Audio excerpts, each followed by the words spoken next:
politiko natin sa bansa. At nung ako po'y humarap na sa kanila, ang dami nila, tuwang-tuwa po ako. Sabi ko, sapagkat ito ang aking pagkakataon para makapagsalita ng pagmamahal sa kanila. Kaya sinimulan ko po sa kwentong. Sabi ko, minsan daw po ay may namatay na politiko, o diba? Ganyan din sila tumawa agad.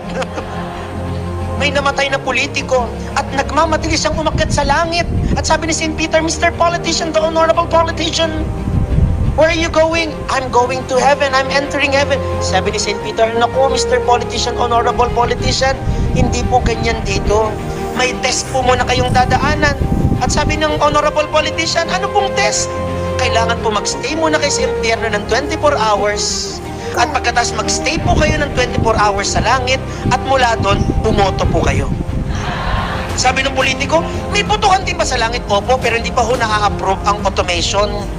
Pending pa po, nagdidebate pa po ang mga anghel kasi baka magkadayaan po. At kahit masama ang loob ng politiko, nagpunta siya sa elevator, sabi niya na, ayoko pumunta na impyerno, madumi doon, pangit doon. Naririnig ko nung pinipreach yun na hindi masarap doon, mainit doon. Pero wala siya magawa, he has to pass through the test. So pinindot niya yung letter I sa elevator. At dahan-dahan bumaba elevator, nakalagay I, impyerno, pababa. At nagtataka siya, kinakabahan siya. Pero nagulat siya nung pababa na ng pababa, pabango ng pabango. At palamig ng palamig.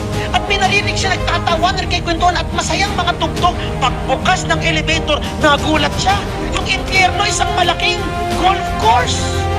Sabi niya, hindi naman pala totoong pangit. Maganda pala dito. At ang nagulat pa yung Mr. Honorable Politician, nandoon lahat ng barkada niya sa impyerno. At ganyan din sila nagtawanan. At nagkikwentuhan. Sabi mo, nandito ka masaya. At nag-off sila, kanta sila. At talagang hindi niya namalayan tapos ng 24 hours. At sabi niya, mukhang nagkamali ako ng sinabi kay St. Peter.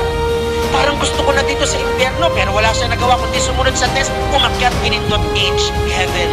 Pagdating sa langit, pagbukas pa lang ng pinto, nalungkot na siya. Kasi mga tao lakad ng lakad, wala siyang kakilala kahit isa. Ultimo mga kamag-anak, wala siyang nakita doon. Kanta ng kanta, harp ng harp. Tapos may nag-hosana ng hosana. Wala na ba kayo labang kanta kundi hosana? At nang matapos ang 24 hours, hinarap siya ni San Pedro at sabi ni San Pedro, O Mr. Honorable Politician, nakapili na po ba kayo? Pwede na kayong bumoto. Sabi niya, nako, St. Peter, huwag na lang ho sanang makarating sa Panginoon. Pero nagbago na ako ng desisyon. Si impyerno na lang po ako. Nagulat si San Pedro. Sabi niya, yan na po ba boto niyo? Opo, akin na po yung daliri niyo. Lalagyan ko yung indelible ink. Baka makadoble ho kayo ng boto eh. Mabuting maingat na.